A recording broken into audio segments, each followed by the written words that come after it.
Hello friends, welcome to global affairs. दोस्तों, 5 टुकड़ों में होता भारत अगर नहीं होते अजीत डोभाल। भारत के 4 राज्यों को बचाने वाला कोई और नहीं बल्कि भारत का सपूत अजीत डोभाल है। हम बात कर रहे हैं हमारे देश के एनएसए अजीत डोभाल के बारे में, जिन्होंने भारत की सुरक्षा के लिए कभी भिखारी का वेश धारण किया तो कभी रिक्शे वाले का। अजीत डोभाल ये वही शख्स है जिन्हें लोग भारत का जेम्स बॉन्ड भी बोलते हैं। आज चाइना जैसे देश जो भारत से टकराना नहीं चाहते हैं, उसमें भी अजीत डोभाल का बहुत बड़ा हाथ है।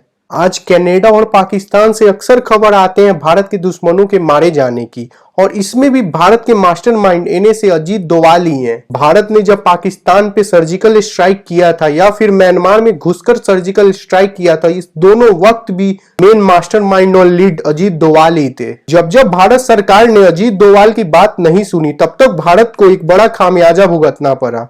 चाहे वो पाकिस्तान को न्यूक्लियर पावर बनाने से रोकने का सुझाव हो या फिर दाऊद इब्राहिम को भारत वापस लाने का किया गया प्लान। आखिर कैसे एक छोटे से जगह पौड़ी गढ़वाल से पैदा हुआ एक बच्चा भारत का सुपर हीरो बना। आज की इस वीडियो में हम इन सारी चीजों पे चर्चा करेंगे। वीडियो में अंत तक बने रहें। दोस्तों, अभी हाल में ही G20 समिट भारत में हुआ था और G20 समिट में IMEC कॉरिडोर बनाने का बड़ा फैसला लिया गया था। IMEC कॉरिडोर जो कि भारत को मिडिल ईस्ट से कनेक्ट करेगी। लेकिन दोस्तों, शायद ये बात बहुत कम लोगों को पता होगा, IMEC कॉरिडोर जैसे मेगा प्रोजेक्ट के पीछे का मेन आदमी अजीत डोभाल ही है। भारत के NSA Ajit Doval American NSA Jake Sullivan के साथ G20 होने के पहले काफी महीनों से नेगोशिएशंस में लगे थे, और इसी का नतीजा है आज IMEC कॉरिडोर बनने जा रहा है। अजीत डोभाल ने चाइना के BRI प्रोजेक्ट को काउंटर अटैक करने के लिए ये किया ताकि चाइना को उसकी औकात दिखाई जा सके। दोस्तों, बात करें राज्यों की तो अब तक 4 राज्यों को भारत से टूटने से अजीत डोभाल ने बचाया है। बात करें इसमें तो पहला नाम आता है मिजोरम का। 1970s में मिजोरम में लाल डेंगा की party Mizo national front Bharat से अलग होने के लिए अलग लेवल पे प्रदर्शन कर रही थी। वहां की हालत बहुत ही खराब थी, किसी भी वक्त मिजोरम भारत से अलग हो सकता था। तब भारत सरकार ने अजीत डोभाल को वहां भेजा और अजीत डोभाल ने अपनी चालाकी और बुद्धिमत्ता से लाल डेंगा के 7 में से 6 कमांडर को अपने में मिला लिया और लाल डेंगा को भारत सरकार के सामने झुकने पे मजबूर कर दिया। और इस प्रकार अजीत डोभाल ने अपनी चालाकी से मिजोरम को भारत से अलग नहीं होने दिया। ऐसे ही दोस्तों, सिक्किम भी भारत के साथ ना मिलकर एक स्वतंत्र देश बनना चाहता था। सिक्किम के राजा भारत के यूनियन ऑफ स्टेट्स में शामिल नहीं होना चाहते थे।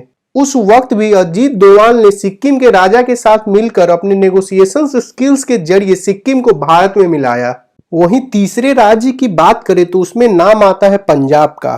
पंजाब में खालिस्तान की मांग तेजी से बढ़ रही थी। 1984 में जब ऑपरेशन ब्लू स्टार हुआ, उसमें भी अजीत डोभाल मेन रोल में थे। लेकिन ऑपरेशन ब्लू स्टार के बाद इतना ज्यादा हिंसा बढ़ गया, गोल्डन टेम्पल फिर से आतंकियों का गढ़ बन चुका था। तब उसी वक्त की एक बहुत फेमस कहानी है। अजीत डोभाल गोल्डन टेम्पल के बाहर रिक्शे वाले के भेष में अपना रिक्शा घुमाने लगे और जानबूझकर खालिस्तानियों की नजर में आए। और जब खालिस्तानी इन्हें पकड़कर अंदर ले गए, तब खालिस्तानियों को इन्होंने बताया कि ये ISI के एजेंट है, और वहां से सारे इंफॉर्मेशंस लाकर दिए इंडियन आर्मी को। और फिर ऑपरेशन ब्लैक थंडर हुआ, जिसमें खालिस्तानियों का खात्मा किया गया, और इस प्रकार उन्होंने पंजाब को भारत से अलग होने से बचा लिया।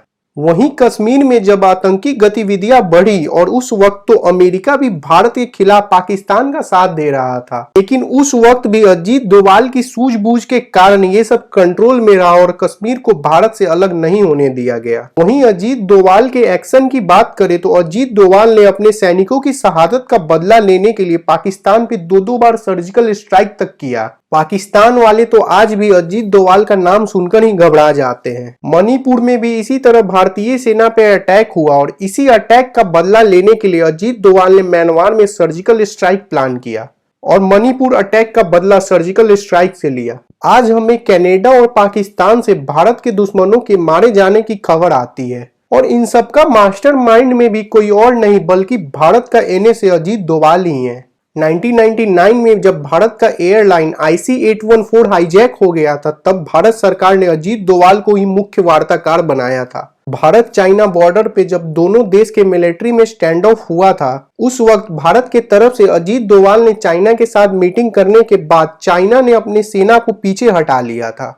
उनकी कूटनीति का ऐसा स्टाइल है कि मीटिंग करते ही दुश्मन की सेना बैकफुट पे चली जाती है। आज भारत और अमेरिका के संबंध अच्छे होते दिख रहे हैं और भारत और अमेरिका का इतना अच्छा संबंध भी अजीत डोभाल के कारण ही है। अजीत डोभाल को तो कई बार लोग भारत का विदेश मंत्री भी समझ लेते हैं। अजीत डोभाल ने यूएसए में जाकर उनके साथ मिलकर आईसीईटी लॉन्च किया।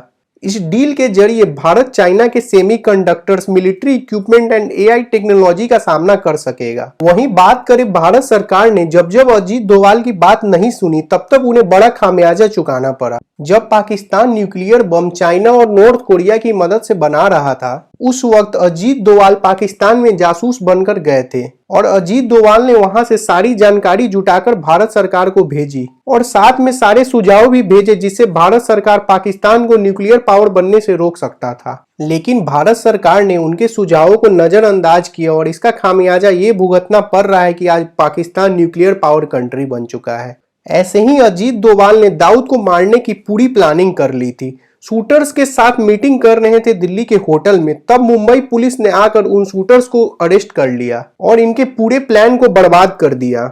और इसी कारण आज तक दाऊद, जो कि भारत का मोस्ट वांटेड है, वो पकड़ा नहीं गया है। दोस्तों, अजीत डोभाल जैसे वीर सपूत जब तक भारत में रहेंगे, भारत की सुरक्षा हमेशा बनी रहेगी। आप सबको कैसा लगा आज का वीडियो कमेंट सेक्शन में जरूर बताएं और चैनल को सब्सक्राइब करना ना भूलें। जय हिंद।